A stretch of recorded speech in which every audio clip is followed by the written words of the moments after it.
خوشا بخت دو عالم را کے ختم مرسلا آمد، حبیب کبریا آمد رسول دو جہاں آمد، نقیب وحدت یزدا و عین شان یزدانی، مبارکباد امت را شفیع آسیاں آمد۔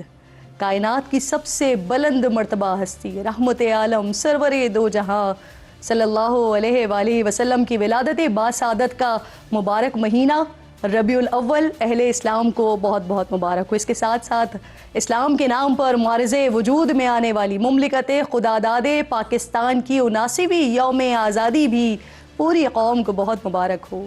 آج آزادی کے جشن کے ساتھ اپنے وطن سے عہد وفا کا دن ہے۔ آج ہم سب کے لیے خود احتسابی کا بھی دن ہے۔ اس پاک وطن نے ہمیں بہت کچھ دیا ہے، لیکن ہم نے اسے کیا لوٹایا ہے؟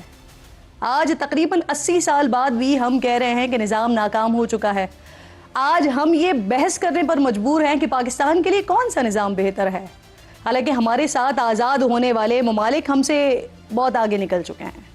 کیا پاکستان کو ترقی کی ریس میں پیچھے کرنے والوں کا احتساب ہوا؟ اور کیا آج جو نظام اس ملک میں رائج ہے کیا وہ ہمیشہ سے تھا؟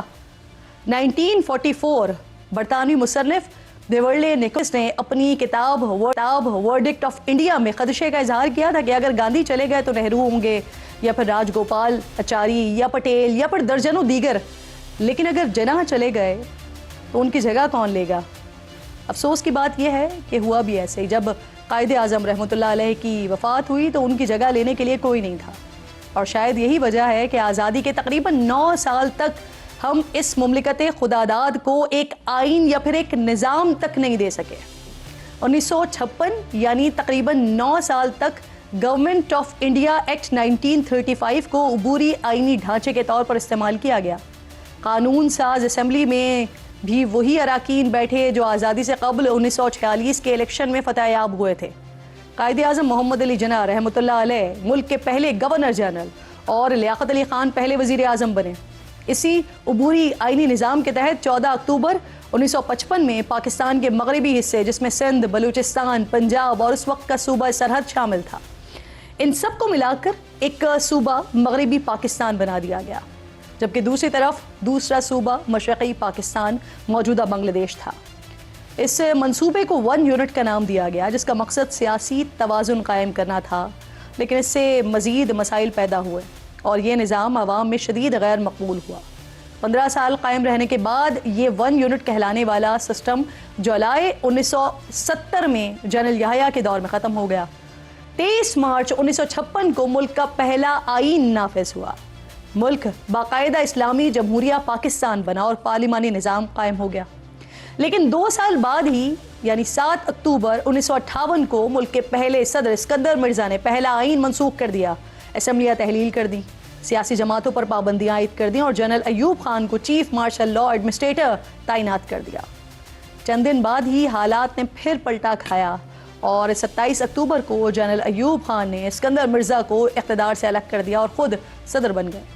1962 میں باقاعدہ صدارتی نظام نافذ ہوا اور جنرل ایوب خان نے وزیر اعظم کا عہدہ ہی ختم کر دیا۔ اس کے بعد 1969 سے تقریباً 8 سال تک یعنی پاکستان اسی صدارتی نظام کے تحت چلتا رہا۔ مارچ 1969 میں ایوب خان نے اقتدار چھوڑا تو جنرل یحییٰ خان نے سنبھالا اور 1962 کا آئین منسوخ کر کے ملک میں دوبارہ باقاعدہ دوسرا مارشل لا نافذ کر دیا گیا اور خود صدر اور چیف مارشل لا ایڈمنسٹریٹر بن گئے۔ یوں یہ اسی صدارتی نظام کی توسیع تھی جو جنرل ایوب نے متعارف کروایا تھا۔ 1971 میں بنگلہ دیش کی علیحدگی کے بعد جنرل یحییٰ خان نے اقتدار چھوڑا اور ذوالفقار علی بھٹو نے بطور چوتھے صدر اور پہلے civil chief martial law administrator اقتدار سنبھال لیا۔ 1972 میں عبوری آئینی نظام کے تحت صدارتی نظام حکومت چلائی گئی اور متفقہ آئین بنانے کے لیے سیاسی جماعتوں کے درمیان مذاکرات کا آغاز ہو گیا، جس کے نتیجے میں 10 اپریل 1973 کو قومی اسمبلی نے آئین منظور کیا اور اسی سال 14 اگست 1973 کو آئین نافذ ہوا اور اسی دن ذوالفقار علی بھٹو نے صدر کا عہدہ چھوڑ کر وزیر اعظم پاکستان کا منصب سنبھال لیا۔ اس آئین کے نفاذ کے ساتھ ہی پاکستان پارلیمانی نظام حکمرانی میں داخل ہو گیا، لیکن تقریباً 4 سال بعد ہی یہ نظام پھر ٹوٹ گیا۔ 5 جولائی 1977 کو جنرل ضیاء الحق نے حکومت کا تختہ الٹ دیا۔ 1 سال بعد 16 ستمبر 1978 کو جنرل ضیاء نے